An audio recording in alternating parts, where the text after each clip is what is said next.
দর্শক, জ্বালানি তেল নিয়ে চলছে সংকট। সরবরাহ ঘাটতিতে রাজধানীর পাম্পগুলোতে সকাল থেকেই দীর্ঘ লাইন ধরছে যানবাহনগুলো। এই বিষয়ে আরো খবর আপনাদেরকে জানাবো। আছেন সহকর্মী মামুন ইসলাম, তার সঙ্গে আমরা যুক্ত হচ্ছি। মামুন, পাম্পগুলোতে এখন কি অবস্থা দেখতে পাচ্ছেন? সংশ্লিষ্টরা কি বলছেন, আর যারা ভোক্তা আছেন তারাই বা কি বলছেন? ধন্যবাদ সাদিয়া আপনাকে। আমি এই মুহূর্তে রয়েছি মেঘনা যে পাম্পটি রয়েছে সেই পাম্পটির কাছে, এবং আমরা যদি একটু দেখাতে চাই দেখতে পারবো যে এখানে কিন্তু দীর্ঘতম লাইন, এবং সকাল থেকে আমরা বিভিন্ন পাম্প ঘুরে যা দেখতে পেরেছি, যে পাম্পগুলোতে তেল রয়েছে সেই পাম্পগুলোতেই কিন্তু মানুষ ভিড় করছে। এবং আমরা যদি একটু বলি যে এই পাম্পটিতে কিন্তু রেশনিং পদ্ধতি, যে সেই পদ্ধতি অবলম্বন করে তেল দেওয়া হচ্ছে। তারা কিন্তু বাইকে দিচ্ছে 5 লিটার এবং গাড়িতে দিচ্ছে 10 লিটার।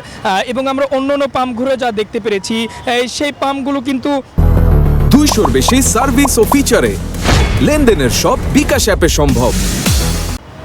বন্ধ রয়েছে, এবং অনেক পাম্প তেলের সংকটের কারণে কিন্তু তারা তেল দিতে পারছে না বলেও আমাদের জানিয়েছে।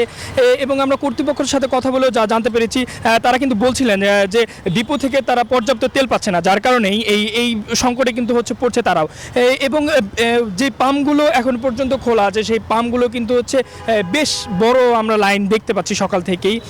এবং আমরা পাম্প কর্তৃপক্ষের সাথে কথা বলে যা জানতে পারি, তারা ডিপোতে যে পরিমাণ গাড়ি পাঠাচ্ছে এবং তাদের যেই পরিমাণ চাহিদা, সেই চাহিদা পরিমাণ কিন্তু তারা তেল পাচ্ছে না, যার কারণে তারাও কিন্তু একটা সংকটের মধ্যে পড়েছে। এবং সবচেয়ে দুর্ভোগে পড়েছে কিন্তু এই বাইক চালক এবং প্রাইভেট কার চালকেরা। তাদের যে পর্যাপ্ত চাহিদা, যে তারা ফুল ট্যাঙ্কি তেল চেলেও কিন্তু পাচ্ছে না। এবং এরই পাশাপাশি যারা পাঠাও চালাচ্ছে তারা কিন্তু বেশ দুর্ভোগে পড়েছে, কারণ তারা প্রতিনিয়ত যেই গাড়ি চালায় প্রতিদিন, তো সেই পরিমাণ কিন্তু তাদের তেল তারা কোনো পাম্পে থেকেই পাচ্ছে না। এবং যে পাম্পগুলো এখনো পর্যন্ত আছে সেই পাম্পগুলো কিন্তু বন্ধই রয়েছে তেল না থাকার কারণে। এবং ডিপোতেও কিন্তু আমরা দেখতে পাই বিশাল একটি লাইন, যার কারণে এরকম কিন্তু সময়ের কারণেও এরকম তেলের একটি সংকট দেখা দিয়েছে। এবং আমরা বিভিন্ন চালকদের সাথে কথা বলে যা জানতে পেরেছি, তারা কিন্তু এই দীর্ঘতম লাইনে থাকার কারণে তাদের অফিসে একটি বিঘ্ন ঘটেছে, এবং তার কারণে কিন্তু তারা বেশ সমস্যায় পড়ছে বলে আমাদের কাছে জানিয়েছে।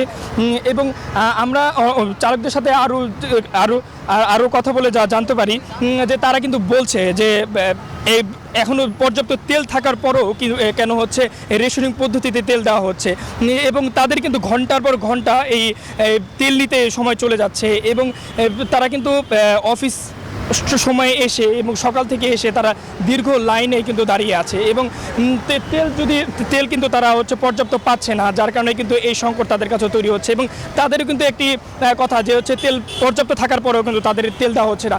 তো রাজধানী থেকে তেল নিয়ে এই ছিল আমার কাছে সর্বশেষ তথ্য। মামুন, ধন্যবাদ আপনাকে।